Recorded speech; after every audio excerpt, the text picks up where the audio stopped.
भूखी मर जाऊंगी लेकिन बीफ नहीं खाऊंगी. The Kerala story. അപ്പം നമ്മൾ കാണാത്ത കേരളമാണ് നമ്മളിപ്പോൾ കണ്ടത് ട്രെയിലറിലൂടെ അല്ലേ. അപ്പോൾ ആ നല്ലവനായ ഉണ്ണി ഡയറക്ടർ ദ കമക്ക നാരായണ സിംഗ് അങ്ങനെ എന്താ പേര്, ഞാൻ അക്കൗണ്ടിൽ കൊടുക്കാം. അപ്പം നമ്മളെ കൊണ്ട് പറ്റുന്ന ഈ നല്ലവനായ ഉണ്ണിയോട് പറയേണ്ട കാര്യങ്ങൾ നമ്മൾ പോയിട്ട് പറയണ്ടേ, അപ്പോൾ അത് പറയണം. അപ്പം ഈ പൊളിറ്റിക്കൽ അജണ്ടയ്ക്ക് വേണ്ടിയിട്ട് അല്ലെങ്കിൽ നമ്മളെ നാട് നശിപ്പിക്കാൻ വേണ്ടി ബാക്കിയുള്ളവർ മുന്നിൽ നമ്മളെ കേരളം ഇങ്ങനെയാണെന്ന് പറഞ്ഞ് കാണിച്ചു കൊടുക്കുന്നവർക്ക് നമ്മൾ പ്രതികരിക്കണം. കാരണം നമ്മളെ കേരളം ഇങ്ങനെയല്ല. നമ്മളെ കേരളം എങ്ങനെയാണ്, ദ റിയൽ കേരള എങ്ങനെയാണെന്ന് അത് ഞാൻ കാണിച്ചു തരാം.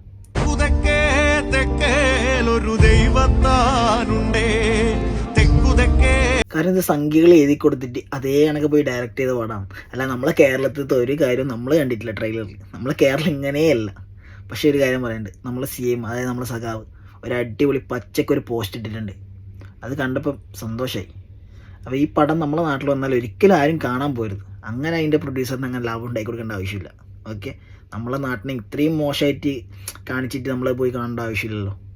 നമ്മളെ നാടിനെ അത്രയും ബാക്കിയുള്ള നാട്ടുകാരെ മുന്നിൽ നമ്മളെ കേരളം ഇങ്ങനെയാണെന്ന് കാണിച്ചു കൊടുക്കുന്നതിന് നമ്മൾ ഒരിക്കലും സപ്പോർട്ട് ചെയ്യരുത്. അപ്പം ഞാൻ നേരത്തെ പറഞ്ഞൊക്കെ അവൻ്റെ അക്കൗണ്ടിൽ പോയി പറയാനില്ല, പച്ച പോയി പറഞ്ഞു കൊടുക്കുക. എനിക്ക് എത്രയും പറയാനില്ല നിങ്ങളോട്.